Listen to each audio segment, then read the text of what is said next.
I opened the front door and was just immediately hit in the face with this thick, pungent smell of chlorine. And I closed the door. The rest of that night, we were kind of panicked because we had a baby girl, less than a year old. We had our boy, and we live in a 200-year-old drafty farmhouse. And I didn't know what to do as a father. I didn't know if it was safer to stay in the house or to try to get us out. I was worried about what kind of exposure we would have just getting from the door to the truck. Yep. And then once we were in the truck, how long did we have to drive to get out of it, and what direction?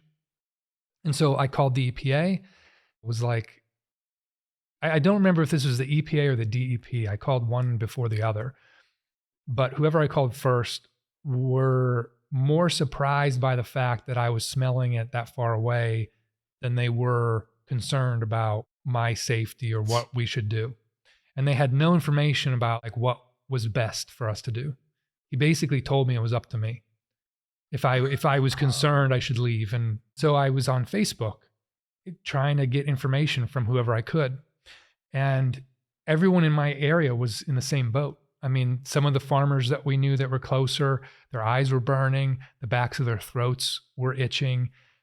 But every time we called somebody, we were kind of just told, it shouldn't come that far. You're probably fine. In the weeks after, we were concerned about what we had been exposed to. You know, we got through the night and the next morning it was cleared up, but the concerns stayed, and we were looking for resources and there just was none.